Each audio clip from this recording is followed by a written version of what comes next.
ناظرین السلام علیکم۔ میں آپ کو آج کے ایپیسوڈ میں خوش آمدید کہتا ہوں، لیکن ایک معذرت بھی آپ کے سامنے پیش کرنی ہے کہ میں کئی ہفتوں کی تاخیر کے بعد آج حاضر ہوا ہوں۔ وجہ یہ تھی کہ میں ایک مائل قسم کے فلو کا شکار ہو گیا تھا، اور ظاہر ہے جس میں گلے پر اثر ہونا لازمی ہے، چنانچہ یہ میرے لیے ممکن نہیں تھا کہ میں کچھ نئے ویڈیوز آپ کے لیے لوڈ کر سکوں۔ میں گزشتہ کئی مہینوں سے ایک کام کی تیاری کر رہا تھا آپ کے سامنے پیش کرنے کے لیے۔ وہ کام یہ تھا کہ میں چاہتا تھا کہ یہ جو 20ویں صدی کا جو آخری زمانہ ہے، بلکہ لیٹ 60s کے بعد کا زمانہ، اس میں اسلام اور سائنس کے موضوع پر جو ایک بڑا مباحثہ عالمی سطح پر شروع ہوا، اس کا ایک تعارف کراؤں، اور اس کے میں جو مختلف ٹرینڈز ہیں ان کے بارے میں بتاؤں۔ چنانچہ آج کا پروگرام اس کی پہلی کڑی ہے۔ میرا خیال یہ ہے کہ یہ پروگرام 3-4 ایپیسوڈ میں ختم ہو سکے گا۔ آج کے اس پہلے ایپیسوڈ میں ہم اس پورے مباحثے کا جو بیک گراؤنڈ ہے اس کو بتانے کی کوشش کریں گے۔ یہ بات سمجھ میں آنی چاہیے کہ یہ جو 20ویں صدی کے آخری زمانے میں جو اسلام اور سائنس پر جو بحث ہوئی، اس کی تاریخ بہت زیادہ پرانی نہیں ہے۔ یعنی یہ بات کہ اسلام اور سائنس باہم متقابل ہیں، ایک دوسرے سے مختلف ہیں، ایک دوسرے کے مخالف ہیں، اس کی عمر کوئی 200 سال سے زیادہ کی نہیں۔ اور اس کی بنیادی وجہ یہ تھی کہ کیونکہ ہمارے ممالک بر صغیر بلکہ پورا عالم اسلام استعماریت کا شکار ہوا تھا۔ مغرب کی مختلف اقوام اس پر غالب آ گئی تھیں اور سیاسی غلبہ انہوں نے حاصل کر لیا تھا۔ مسلمان سیاسی غلامی کا شکار ہو گئے تھے۔ اس کی بنیادی وجہ یہ تھی کہ جب یہ استعمار ہمارے ان ملکوں میں آیا تو اپنے ساتھ جو کچھ لایا وہ تحسین کی نگاہ سے نہیں دیکھا گیا مقامی آبادیوں میں، مقامی مسلمانوں میں، بلکہ اس کو شک کی نظر سے دیکھا گیا۔ بعض اوقات اس کی شدید مخالفت کی گئی۔ لیکن یہ بات واضح رہنی چاہیے کہ یہ مخالفت ابتداءً یا بنیادی طور پر پروڈکٹس کی مخالفت نہیں تھی۔ یعنی جو پروڈکٹس سائنسی ترقیوں کے نتیجے میں جو پروڈکٹس ہمارے ان ملکوں میں مغرب کی طرف سے آ رہے تھے، نوآبادیاتی نظام کے تحت آ رہے تھے، ان کی مخالفت کم اور ان نظریات کی مخالفت زیادہ تھی جو ان استعماری طاقتوں کے ساتھ تہذیب کی شکل میں ہمارے ملکوں میں آ رہے تھے۔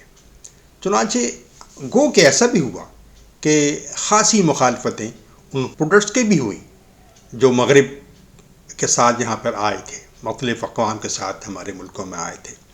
لیکن یہ ایک ایسی مخالفت تھی کہ جس کے سلسلے میں یہ کہا جا سکتا ہے کہ لوگوں نے ان پروڈکٹس کو لیا، ان کو اپنایا، کیونکہ ان کے نتیجے میں زندگی آسان ہو رہی تھی، لوگوں نے خریدا۔ لیکن ان کے ساتھ جو نظریات تھے وہ بتدریج کیونکہ واضح ہوئے، اس لیے یہ مخالفت گو کہ پروڈکٹ تک رہی، پروڈکٹ تک بھی پہنچی، لیکن بتدریج یہ کم ہوتی گئی اور یہ مخالفت نظریاتی مخالفت کی شکل اختیار کر گئی۔ یعنی جو نظریات ان کے جلو میں تھے ان کی مخالفت زیادہ ہوئی۔ یہ بات ہمارے ذہن میں کلیئر رہنی چاہیے، تو یہ بات پوری سمجھ میں زیادہ آ سکتی ہے۔ ایک بات یہاں میں آپ کو تاریخ سے 2 مثالیں پیش کروں جس نے کہ اس مخالفت کو نظریاتی شکل دینے میں بڑا اہم رول ادا کیا۔ ہماری تاریخ فکر میں 2 شخصیتیں بڑی اہم مانی جاتی ہیں۔ ایک کا تعلق 12ویں صدی میں امام غزالی سے ہے، اور دوسرا آپ کے 150 پونے 200 سال کے بعد 13ویں صدی کے زمانے میں ایک دوسری بڑی شخصیت ابن رشد سے اس کا تعلق ہے. یہ دو شخصیتیں انہوں نے پورے عالم اسلام کی فکریات پر بڑے گہرے اثرات ڈالے ہیں. میں آپ کو ایک بات بتاؤں کہ امام غزالی، صرف ایک مثال دیتا ہوں کہ یہ کس طرح کا مزاج ہمارے ان مفکرین نے امت میں پیدا کیا تھا. امام غزالی نے ایک بات یہ کہی، اور بہت سی باتوں میں ایک بات جو بڑی ریمارکیبل بات تھی، وہ یہ کہی تھی کہ آگ کی تاثیر جلانا نہیں ہے، آگ کی نیچر، آگ کی فطرت جلانا نہیں ہے. یعنی ایسا نہیں ہے کہ جو بھی چیز آئے گی آگ کے قریب وہ جل جائے گی، بلکہ آگ کے قریب جو کوئی چیز آتی ہے تو اللہ کا حکم ہوتا ہے تو وہ جلاتی ہے. اب دیکھیے عملاً ان دو باتوں میں کوئی فرق نہیں ہے، لیکن نقطہ نظر کا فرق ہے. اس نے یہ بات آج جب کوئی سنتا ہے تو ظاہر ہے احتراماً صرف ایک چہرے پر مسکراہٹ ہی آ سکتی ہے. آج کوئی ایک چھوٹا بچہ بھی یہ تسلیم کرنے کو تیار نہیں ہے کہ یہ ایک سائنسی حقیقت ہے کہ آگ ہر چیز کو جلا کر خاک کر دیتی ہے. لیکن امام غزالی نے کچھ دوسرے عوامل اور دوسرے مسائل اور پس منظر کے تحت یہ بات کہی.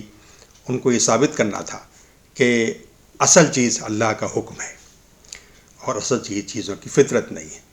جب یہ بات آپ کہیں گے کہ چیزوں کی فطرت یہ نہیں ہے، اس کا مطلب یہ ہے کہ آپ چیزوں کی فطرت کو سمجھنے کی کوشش نہیں کریں گے، اس کو صرف اللہ کے حکم کی روشنی میں سمجھنے کی کوشش کریں گے. مختصر میں یہ کہوں کہ اس رویے کے نتیجے میں سائنس ڈیولپ نہیں ہوگی. مشاہداتی اور ایکسپریمنٹل جو سائنسز ہیں ان کا ارتقا نہیں ہوگا. یہ تو ایک بات تھی. دوسری بڑی شخصیت جو ابن رشد ہیں، ان کے سلسلے میں بھی کچھ ان کا رویہ بھی کچھ اسی نوعیت کا تھا، لیکن اس سے مختلف تھا. مثلا انہوں نے بہت سی باتیں کہیں جو علماء کی اور اسلام کی عام ڈگر سے ہٹ کر تھیں. آپ جانتے ہیں کہ وہ بڑے فقیہ بھی تھے اور ان کے بعض کتابیں علم فقہ کے اندر بہت بنیادی اہمیت کی حامل ہیں، لیکن ان کے بعض نظریات اور بعض خیالات کی بنا پر ہمارے ہاں ان کو زندیق بھی کہا گیا، زندقہ بھی کہا گیا ان کے بارے میں. مثال کے طور پر ایک صاحب نے ان سے کہا کسی ملاقات میں، یہ تاریخ میں واقعہ ملتا ہے، کہا کہ کیا ابن رشد تم کیا کہتے رہتے ہو اس طرح کی باتیں، تمہیں اللہ کا خوف نہیں آتا؟ تم نے دیکھا نہیں ہے کہ قرآن ان قوموں کے قصے کس طرح بیان کرتا ہے جو تباہ ہوئی اور کن وجوہات کی بنا پر بیان کرتا ہے، تمہیں اس کو خوف نہیں آتا؟ ابن رشد نے بات سنی اور کہا کہ میاں حضرت مجھے تو یہ بھی نہیں معلوم یہ قوم عاد اور قوم ثمود تھی بھی کہ نہیں تھی.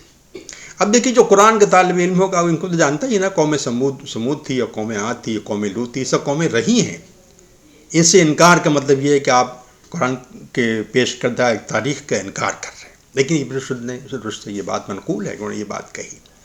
اب ظاہر ہے یہ ایک رد عمل کی بات تھی، کسی چیز کو نگیٹ کرنے کے لیے، کسی اسٹینڈ کو نگیٹ کرنے کے لیے ابن رشد نے یہ بات کہی تھی. بالکل ویسے ہی جیسے گریکس کی طرف سے آئے وہ تصور کو کہ اصل چیز یعنی چیزوں کی فطرت ہے، آپ نے یہ بات کہی تھی کہ آگ جلانا اس کی فطرت نہیں ہے، بلکہ جب اللہ کا حکم ہوتا ہے تو وہ چیزوں کو جلاتی ہے. تو یہ جو دو رویے تھے، ان رویوں نے پورے ملت اسلامیہ کے فکر کو کسی حد تک متاثر کیا. گویا علماء کی آراء، علماء کی رائیں امت کا ایک مجموعی مزاج بناتی رہیں. کبھی کبھی یہ مزاج پرو سائنس ہوتا تھا اور کبھی یہ مزاج اینٹی سائنس ہوتا تھا. کبھی ایسا ہوتا تھا کہ اس مزاج کے یعنی اس مزاج کے حاملین سائنس کے تئیں اور علوم جدید کے تئیں سرد مہری کے شکار ہو جاتے تھے، اور کہیں باقی جو دوسرا یعنی جو آتھینٹک قرآنی اور علوم تھے ان سے سرد مہری کا شکار ہو کر یا ان کا انکار کر کے خالصتاً سائنسی جو علوم ہیں ان کی طرف راغب ہو جاتے تھے. یہ رویہ ہمارے ہاں چلتا رہا. ہمارے ہاں عالم اسلام میں بڑے بڑے سائنسداں پیدا ہوئے اور بڑے کام کیے. ان میں سے بہت سے لوگ ایسے تھے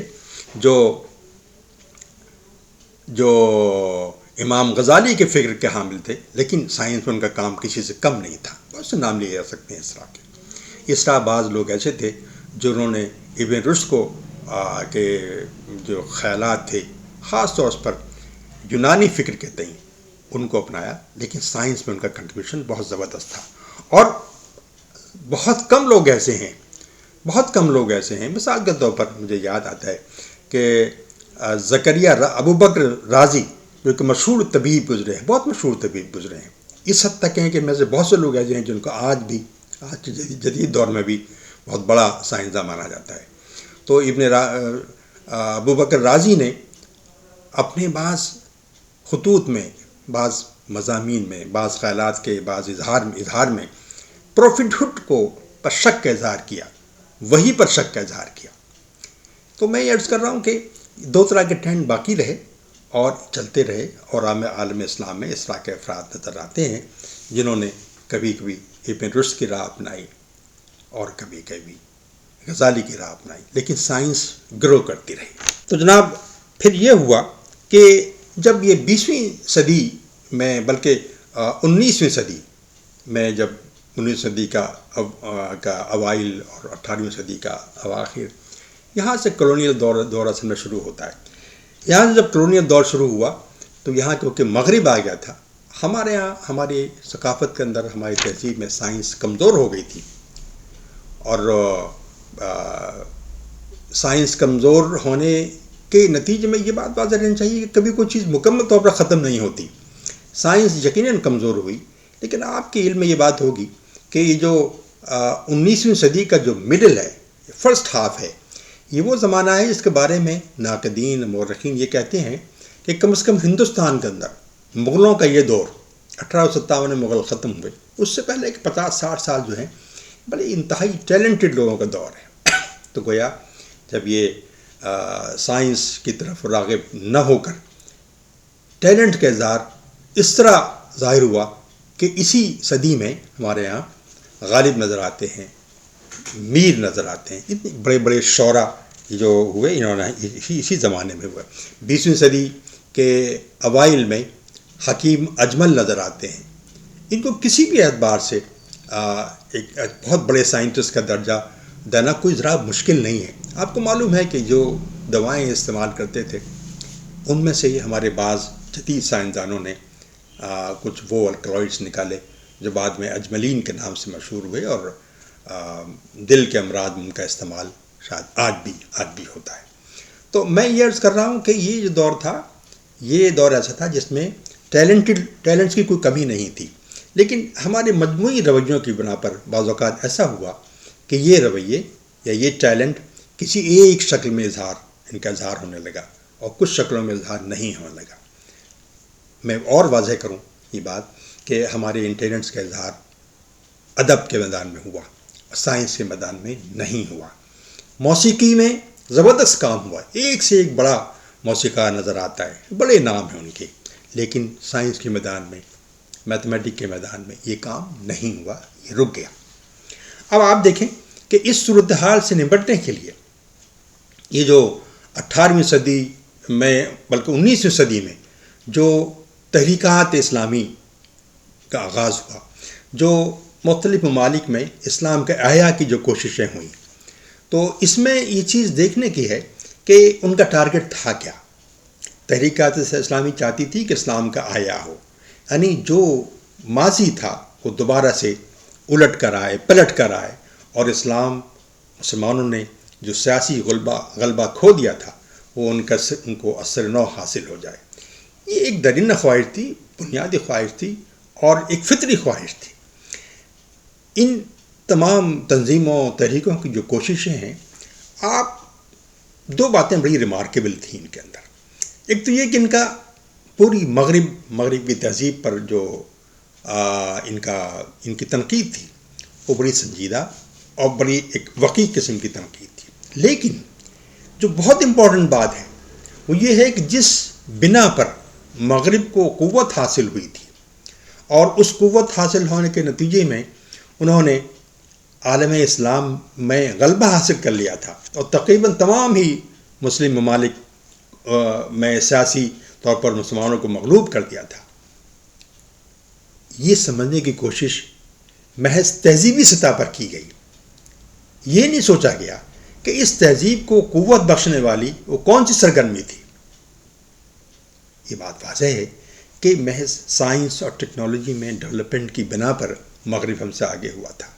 ہم نے ان کی تہذیب، بلکہ میں کہوں ان کی ثقافت پر تو تنقید کی، لیکن اس سے نمٹنے کے لیے اور اس قوت کو حاصل کرنے کے لیے جو چیز ضروری تھی، سائنس اور ٹیکنالوجی، اس پر کوئی توجہ ہم نے نہیں دی.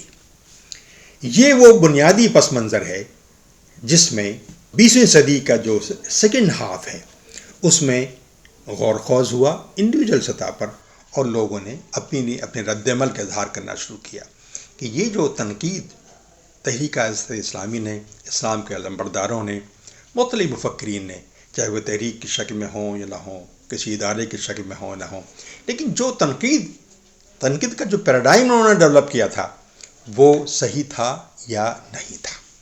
اب اس کے نتیجے میں ہمارے سامنے مختلف قسم کے ٹرینڈز آتے ہیں.